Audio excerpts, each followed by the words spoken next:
We are less than 2 weeks away from this year's primary election, and although the presidential field is likely set, there is still a lot at stake. Certainly. NBC4 State House reporter Natalie Fahmy joins us now live to tell us what else is on the ballot and why it matters. Natalie?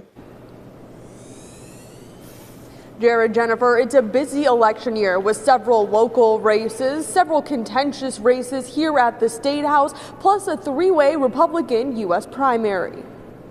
There's a bunch at stake. At the State House, there are contentious Republican and Democratic primaries. These are very heated races. There are strong opinions on both sides of these races. The outcome of some of those state representative races could mean one thing. It boils down to who's going to be the speaker next year. This isn't about an ideological shift as much as it is an internal power struggle for the speakership and who's going to lead the House. The State House has been plagued with Republican infighting this past year, and the Speaker of the House holds an important role of what legislation moves forward and which is stalled.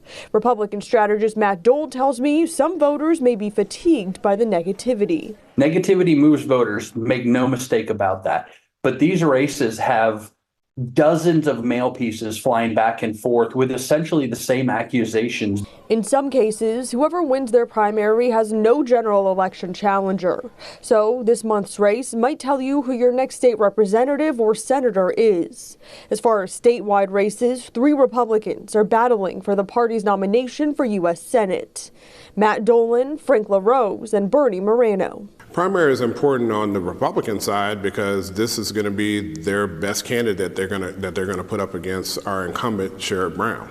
People need to look not only at who they agree with ideologically, but who has the best shot to beat Sherrod Brown. Recent data shows all 3 men hoping to take on incumbent Sherrod Brown are polling just a few points away from each other. I think there are some who thought probably when President Trump came in and endorsed Bernie Moreno that would shut down the race.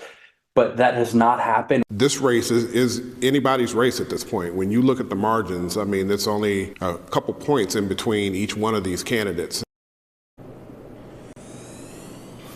Election day is March 19th, but again, early voting is already underway. You can decide whether you want to vote on the Republican or Democratic primary ballot when you're at your voting location, but whichever you choose will become your party affiliation for the next 2 years.